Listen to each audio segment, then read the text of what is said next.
अस्सलाम वालेकुम वीडियो दे भराओ की हाल ठीक हो से ठीक है। उम्मीद है सब लोग ठीक होवोगे, खैरियत नाल होवोगे तो फिट फाट होवोगे। तो एक दफ़ा फिर आ गया थोड़े चैनल शानी 99 तो अजकल साड़ियाँ वीडियो विलाग तुहानू पता चलते रहे कबूतरबाजी ते गपशप।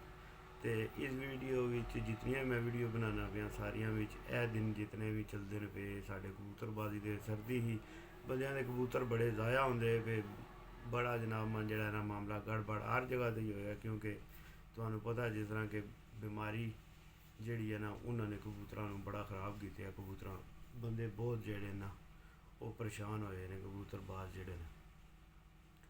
ते अज असी गल करनी है भाई जी कबूतरबाजी जड़ी है ना उहदे विच तुसी डिवर्मिंग जड़ी है कबूतर की पर पटाई तो पहला तो पर पटाई तो बाद अज असी गल करनी है डिवर्मिंग की कि डिवर्मिंग तुहानू कदों करनी चाहिए है तो किस टाइम से करनी चाहिए है। सही जो टाइम है डिवर्मिंग का वो क्या होना चाहिए। डिवर्मिंग का जोड़ा सही टाइम है ना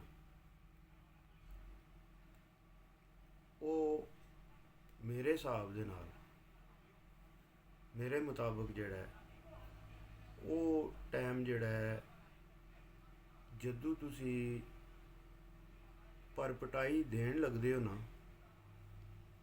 तो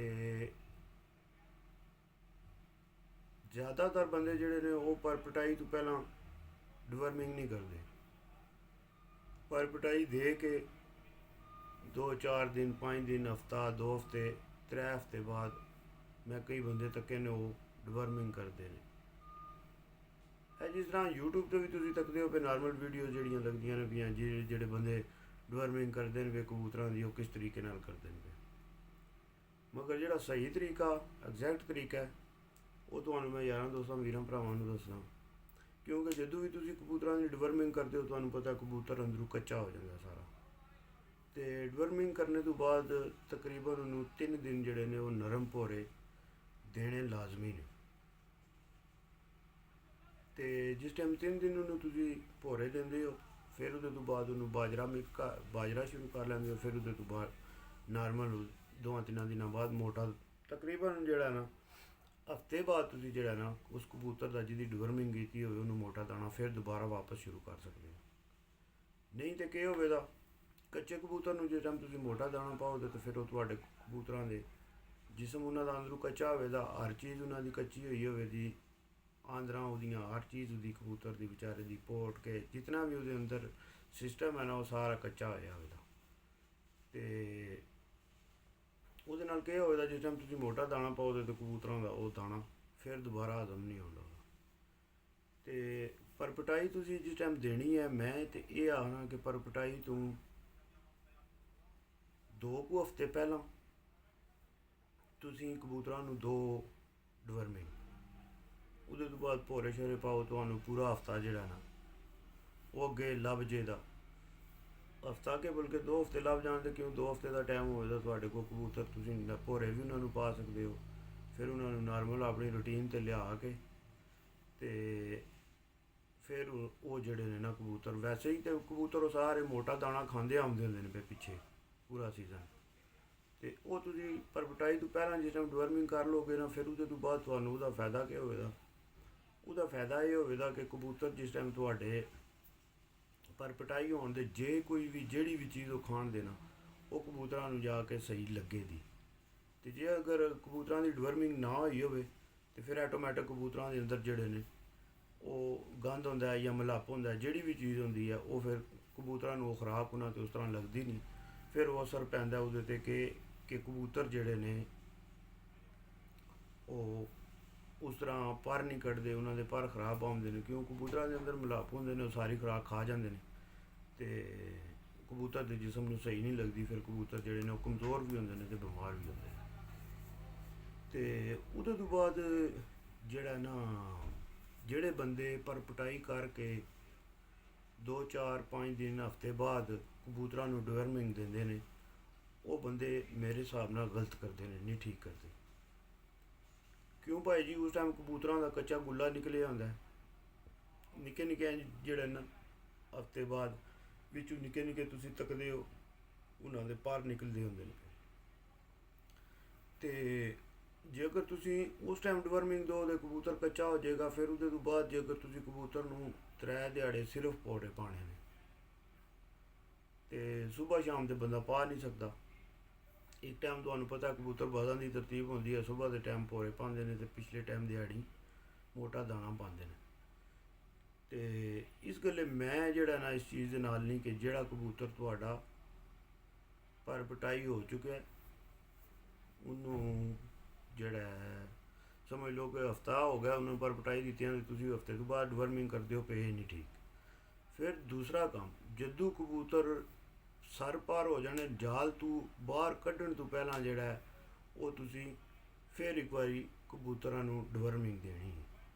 ਕਿਉਂ ਕਬੂਤਰ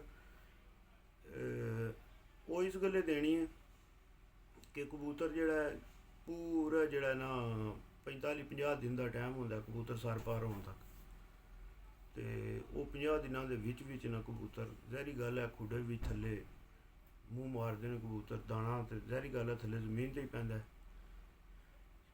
ਹੈ ਨੇ। ਬੰਦੇ ਜਿਹੜੇ ਟਰੇਆਂ 'ਚ ਵੀ ਪਾਉਂਦੇ ਨੇ ਮਗਰ ਜ਼ਿਆਦਾਤਰ ਤੱਕੋ ਨਾ ਨਾਰਮਲ ਤੇ ਉਹ ਜ਼ਮੀਨ 'ਤੇ ਹੀ ਸ਼ਿਕਾਰੀ ਜਿਹੜਾ ਨੇ ਨਾ ਉਹ ਕਬੂਤਰਾਂ ਨੂੰ ਦਾਣਾ ਪਾ ਸਕਦੇ ਨੇ। ਫਿਰ ਉਹ ਆਟੋਮੈਟਿਕ ਉਹਦੇ ਨਾਲ ਥੋੜ੍ਹੀ ਥੋੜ੍ਹੀ ਮਿੱਟੀ ਲੱਗਦੀ ਫਿਰ ਕਬੂਤਰ ਦੇ ਅੰਦਰ ਤਕਰੀਬਨ ਪੌਣੇ 2 ਮਹੀਨੇ ਦੇ ਟਾਈਮ ਵਿੱਚ ਕਾਫੀ ਅੰਦਰ ਕਬੂਤਰ ਦੇ ਗੰਦ ਬਲਾ ਅੱਗੋਂ ਸਮਝਦਾਰ ਹੋ ਤੁਸੀਂ ਬਣ ਜਾਂਦਾ। ਤੇ ਉਹ ਫਿਰ ਤੁਸੀਂ ਜਿਹੜੇ ਇਹਨਾਂ ਡਿਵਰਮਿੰਗ ਕਬੂਤਰਾਂ ਦੀ ਇੱਕ ਵਾਰੀ ਕਬੂਤਰਾਂ ਨੂੰ ਬਾਹਰ ਕੱਢਣੇ ਤੋਂ ਪਹਿਲਾਂ ਡਿਵਰਮਿੰਗ ਕਰਕੇ ਸਾਫ ਸੋਹਣੇ ਕਰਕੇ ਫਿਰ ਉਹਨਾਂ ਨੂੰ ਆਪਣਾ ਹਫਤਾ ਕੁ ਟਾਈਮ ਦੇ ਕੇ ਤੇ ਫਿਰ ਉਹਦੇ ਤੋਂ ਬਾਅਦ ਜਿਹੜਾ ਨਾ ਤੁਸੀਂ ਕਬੂਤਰਾਂ ਨੂੰ ਜਾਲਾਂ ਤੋਂ ਆਸਤਾ ਆਸਤਾ ਬਾਹਰ ਕੱਢਣਾ ਸ਼ੁਰੂ ਕਰੋ। ਇਹ ਹੋ ਗਈ ਭਾਈ ਜੀ ਤਰਤੀਬ ਡਿਵਰਮਿੰਗ ਦੀ। ਤੇ ਉਹਦੇ ਤੋਂ ਬਾਅਦ ਜਿਹੜੀ ਤਰਤੀਬ ਹੈ ਨਾ ਕਿਆ ਦਿਨ ਇਹਨੂੰ ਇੱਕ ਮੈਂ ਤੁਹਾਡੇ ਨਾਲ ਮਜੂਨ ਸ਼ੇਅਰ ਕਰਨੀ ਆ, ਉਹ ਮੈਂ ਤੁਹਾਡੇ ਨਾਲ ਅਗਲੇ ਵਿਲਾਗ ਦੇ ਵਿੱਚ ਸ਼ੇਅਰ ਕਰਾਂਗਾ ਕਿਉਂਕਿ ਇਹਦੇ ਵਿੱਚ ਅਗਰ ਸ਼ੇਅਰ ਕੀਤੀ ਤਾਂ ਫਿਰ ਇਹ ਵਿਲਾਗ ਢੇਰ ਸਾਰਾ ਲੰਮਾ ਹੋ ਜਾਣਾ ਤੁਹਾਡੇ ਵਾਸਤੇ। ਤੇ ਤੁਸੀਂ ਇਹ ਕੋਸ਼ਿਸ਼ ਕਰਨੀ ਹੈ ਕਿ ਜਦੋਂ ਕਬੂਤਰ ਮੈਂ ਜੀ ਤੁਹਾਨੂੰ ਤਰਤੀਬ ਦੱਸੀ ਨਾ ਅਸਲ ਵਿੱਚ ਹਰ ਬੰਦੇ ਦੀ ਆਪਣੀ ਆਪਣੀ ਖੇਡ ਹੁੰਦੀ ਹੈ, ਆਪਣਾ ਆਪਣਾ ਹਿਸਾਬ ਕਿਤਾਬ ਹੁੰਦਾ। ਜਿਹੜੀ ਤਰਤੀਬ ਮੈਂ ਤੁਹਾਨੂੰ ਦੱਸੀ ਸੀ ਨਾ ਉਸ ਤਰੀਕੇ ਨਾਲ ਅਗਰ ਕਬੂਤਰ ਕਰਕੇ ਲਿਆਓ ਨਾ ਫਿਰ ਉਹ ਕਬੂਤਰ ਪਰ ਸ਼ੈੱਲ ਹੋਣ ਦੀ ਜਿਹੜੀ ਹੈ ਨਾ ਉਹ ਰੇਸ਼ੋ ਬੜੀ ਘੱਟ ਹੋ ਜਾਂਦੀ ਹੈ। ਤੇ ਇਸ ਗੱਲੇ ਤੁਸੀਂ ਜਿਹੜਾ ਵੀਡੀਓ ਦੇ ਭਰਾਓ ਕੋਸ਼ਿਸ਼ ਕਰਨੀ ਹੈ ਕਿ ਜਦੋਂ ਕਬੂਤਰਾਂ ਨੂੰ ਤੁਸੀਂ ਜਿਹੜਾ ਨਾ ਇਹ ਪਰ ਪਟਾਈਆਂ ਤੋਂ ਪਹਿਲਾਂ ਹੀ ਇਤਨਾ ਕੁ ਮੋਟਾ ਕਰ ਲਓ ਨਾ ਕਿ ਜਦੋਂ ਪਰ ਪਟਾਈਆਂ ਹੋਣ ਤੇ ਤਾਂ ਜੇ ਕਬੂਤਰ ਉਦੋਂ ਤੁਹਾਡਾ ਕਬੂਤਰ ਬਾਜਰਾ ਤੇ ਭੋਰੇ ਸੁਬਾ ਖਾਣਾ ਸ਼ੁਰੂ ਕਰ ਲਏ। ਤੇ ਢੇਰ ਸਾਰੇ ਬੰਦੇ ਮੇਰੀ ਗੱਲ ਨਹੀਂ ਮੰਨਣ ਲੱਗੇ ਮਗਰ ਮੇਰੇ ਹਿਸਾਬ ਦੇ ਵਿੱਚ ਮੇਰੇ ਮੁਤਾਬਕ ਜਿਹੜੀ ਗੱਲ ਮੇਰੇ ਦਿਮਾਗ ਨੂੰ ਸਹੀ ਲੱਗਦੀ ਹੈ ਮੈਂ ਤੁਹਾਡੇ ਨਾਲ ਵੀਰਾਂ ਭਰਾਵਾਂ ਨਾਲ ਉਹੀ ਸ਼ੇਅਰ ਕਰਨਾ ਜਿਹੜੀ ਮੈਂ ਆਪੂ ਖੁਦ ਪ੍ਰੈਕਟੀਕਲ ਵੀ ਕੀਤਾ ਤੇ ਉਹਦੇ ਵਿੱਚ ਬੜੇ ਫਿੱਟ ਰਹੇ ਨੇ ਕਬੂਤਰ। ਕਿਉਂਕਿ ਪਰ ਪਟਾਈ ਤੋਂ ਬਾਅਦ ਕਬੂਤਰ ਨੂੰ ਬਣਾ ਸਕਦੇ ਨੇ ਚੂਚਾ। ਜਿਸ ਟਾਈਮ ਅਸੀਂ ਕਬੂਤਰ ਨੂੰ ਚੂਚਾ ਬਣਾ ਸਕਦੇ ਹਾਂ ਫਿਰ ਉਹਦੇ ਤੋਂ ਬਾਅਦ ਉੱਡ ਤੇ ਹੋ ਸਕਦਾ ਕੋਈ ਨਹੀਂ। ਤੇ ਮੋਟਾ ਦਾਣਾ ਜਿਹੜਾ ਉਹ ਕਬੂਤਰ ਦੇ ਵਾਸਤੇ ਸਮਝ ਲਓ ਕਿ ਨਿਰੀ ਮੌਤ ਹੈ। ਤੇ ਇਸ ਗੱਲੇ ਵੀਡੀਓ ਦੇ ਭਰਾਓ ਕੋਸ਼ਿਸ਼ ਕੋਈ ਵੀ ਕੰਮ ਕਰਨੇ ਤੋਂ ਪਹਿਲਾਂ ਇਹ ਮੈਂ ਤੁਹਾਨੂੰ ਚੀਜ਼ਾਂ ਦੱਸਣਾ ਪਿਆ ਤੇ ਮੇਰੀਆਂ ਚੀਜ਼ਾਂ ਵੀ ਤਾਂ ਜੇ ਕੋਈ ਨਾ ਤੁਹਾਨੂੰ ਅੱਛੀ ਚੀਜ਼ ਲੱਗਦੀ ਹੈ ਉਹ ਭਾਵੇਂ ਆਪਣੇ ਉਸਤਾਦਾਂ ਕੋਲੋਂ ਪਹਿਲਾਂ ਪੁੱਛ ਕੇ ਤੇ ਫਿਰ ਉਹਦੇ ਤੋਂ ਬਾਅਦ ਕੋਈ ਵੀ ਚੀਜ਼ ਤੁਹਾਨੂੰ ਅੱਛੀ ਲੱਗਦੀ ਹੈ ਉਹ ਤੁਸੀਂ ਆਪਣੇ ਉਸਤਾਦ ਕੋਲ ਪਹਿਲਾਂ ਮਸ਼ਵਰਾ ਕਰੋ ਕਿ ਯਾਰ ਇਹ ਇਸ ਤਰ੍ਹਾਂ ਗੱਲ ਹੈ ਤੇ ਕਿਆ ਇਹ ਚੀਜ਼ ਠੀਕ ਹੈ ਜਾਂ ਨਹੀਂ ਠੀਕ। ਤੇ ਉਹਦੇ ਤੋਂ ਬਾਅਦ ਉਸ ਚੀਜ਼ 'ਤੇ ਅਮਲ ਕਰੋ। ਕਿਉਂ ਹਰ ਬੰਦੇ ਦੀ ਆਪਣੀ ਆਪਣੀ ਉਸਤਾਦੀ ਹੈ, ਹਰ ਬੰਦੇ ਦੇ ਆਪਣੇ ਆਪਣੇ ਕੰਮ ਨੇ ਤੇ ਹਰ ਬੰਦੇ ਦੀ ਆਪਣੀ ਆਪਣੀ ਕਬੂਤਰਬਾਜ਼ੀ ਹੈ ਤੇ ਆਪਣਾ ਆਪਣਾ ਸ਼ੌਕ ਹੈ।